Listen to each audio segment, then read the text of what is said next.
The Wii U, Nintendo's biggest failure, but a system many still have fond memories of. Just recently the Wii U became relevant again, basically out of nowhere, because Sony decided to do this.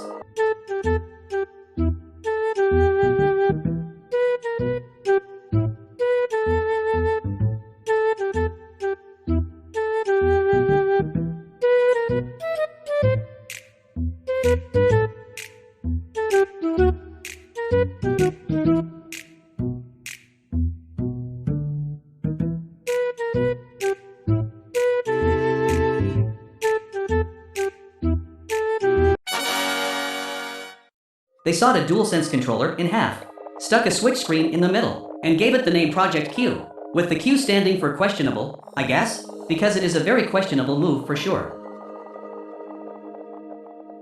This is not a handheld, but in fact a device whose sole purpose it is to give you a dedicated remote play thingy to play your PS5 games on, by using your local Wi-Fi connection. Note that this thing cannot be used to play PlayStation Plus cloud streaming, previously known as PlayStation Now. It's 100% only for remote play. This doesn't sound so bad at first. I mean, the Wii U had the feature to play in quote-unquote off TV mode, which lets you use the Wii U GamePad screen to play your games off the TV. See what they did there? Off TV mode. And it worked really well. While yes, you had to be close to your console, and having walls in the way did often cut the connection to your GamePad, it was still a really neat little feature to play on your controller when the TV was in use. Great for families to shut up their kids while they could watch their daily true crime show. It worked really well. Most notable was the ridiculously low input latency that it had. In fact, the input lag was so extremely low that almost every single TV that you could buy at that time had more input lag than the Wii U GamePad. Imagine that! You playing over a wireless video stream would give you a better and more responsive experience than playing on your brand new full HD TM television. But that is the issue at hand. Can the PS5 match this ultra-low latency that the Wii U GamePad had? Can it match all the magic Nintendo did with their system, where they utilized a bespoke chip that was working completely independent from their network chip? It meant it never got interference from network traffic on the system or going through your router. And not only that, they also had a special way of sending over the image, where they apparently started to send over small bits of the final image while it was still being drawn by the Wii U GPU. Remote play on PlayStation 5 does not use a special chip. It sends the images through the same network chip that it also uses for connecting online, and it sends it through your local network, meaning it will need to go through your router. So with all those issues, can Project Q ever hope to be on par with the 2012 Nintendo system and its big slab of a controller? Can it compete at the most important aspect of such a feature? In short, can it compete with the Wii U gamepad's, for its time, ridiculously low input lag? Today we will at least try to answer this question by looking at the PS5 Remote Play using a Samsung Galaxy Tab S8. The TV you will see as a reference point is the Samsung S95B, which has some of the lowest input latency on the market, only bested by the tiniest margin by its successor, the S95C. The input latency at 60 Hz of the S95B is 9.9 milliseconds at 4K 60 Hz and 1080p 60 Hz. Will the Wii U gamepad still shine in the presence of such a low latency TV? And will PS5 Remote Play be able to keep up? Let's get into the tests. I filmed both screens at the same time at 240 FPS. This means one frame filmed by the camera is equal to 4.166 milliseconds. First we test Remote Play, and after that we look at the Wii U gamepad. Let's start with Apex Legends, a game where fast response is vital and where low input lag will decide over life or death.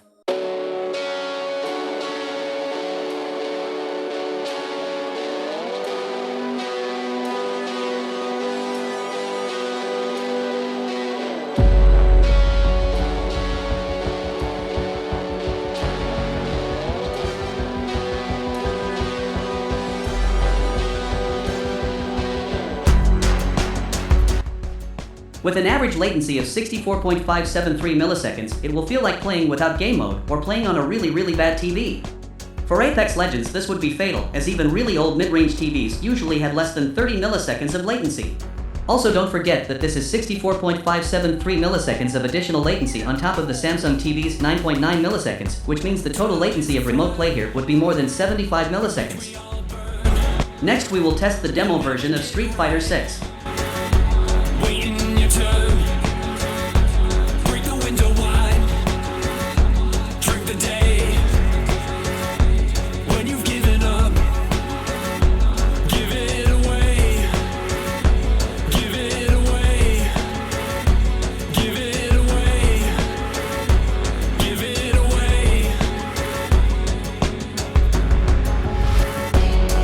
We are starting to see a pattern here.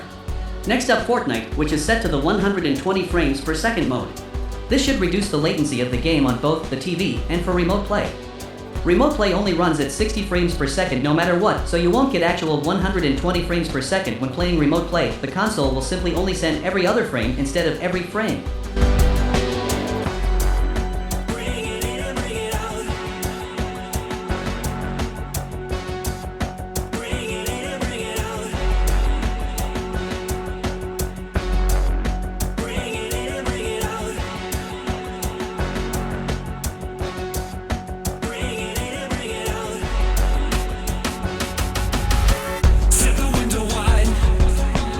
The pattern continues.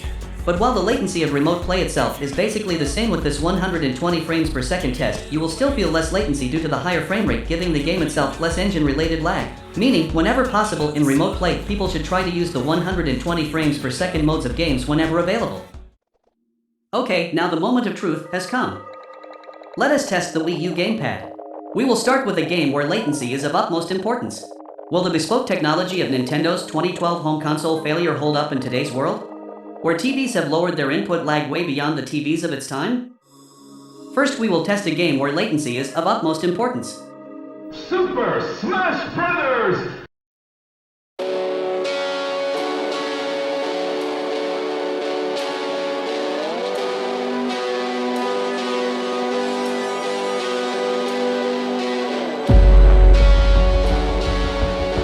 Wow! What a staggering difference we got here.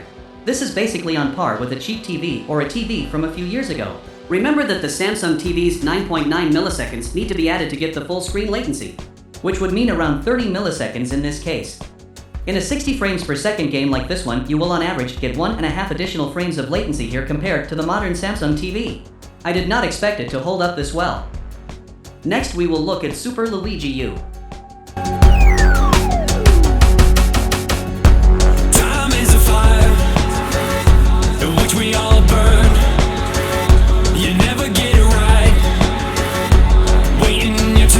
A pattern starts to emerge here.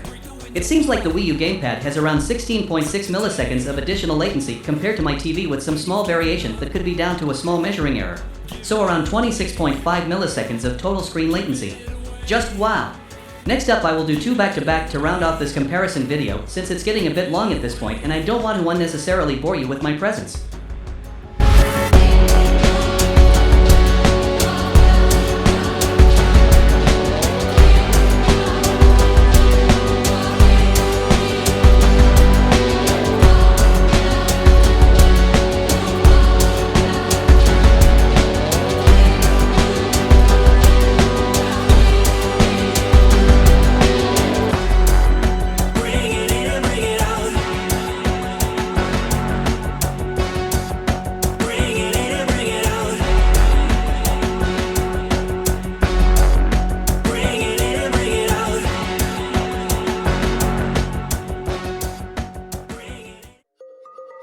Here are the final results. This time with the latency of the Samsung S95 reference TV added to give you the complete screen latency you get while playing either system. As you can see, the more than a decade-old technology by Nintendo absolutely wipes the floor with the current iteration of PlayStation 5 Remote Play. We don't know if Sony is planning to severely overhaul Remote Play to accommodate the release of Project Q. But if they don't, and if Project Q will have the same latency as my Samsung Galaxy Tab S8 over here, then I'm not sure that handheld will be a good alternative to playing on your TV. Meanwhile, on the Nintendo side, if your TV isn't the best, or if you have a good TV that is a little older already, then chances are the Wii U GamePad powered off TV play will either have the same amount of latency or even less in some cases. That is absolutely not the case with PS5 Remote Play. Only a really terrible TV would ever be comparable to what we see here. A TV that either has no game mode or such a bad one that the TV should be avoided. As you saw though, Super Metroid is an outlier here.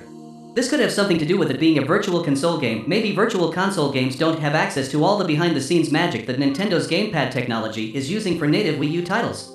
But even so, with the higher latency it had, it still responds markedly faster than any game tested with PS5 Remote Play, yes, even the 120 frames per second mode in Fortnite. That's it for this video. Sony has a long way to go to get even close to the responsiveness of the Wii U GamePad and its off-TV play mode. Until next time. Like, subscribe, give me a kiss on my robo cheek. Or don't. Bye, D.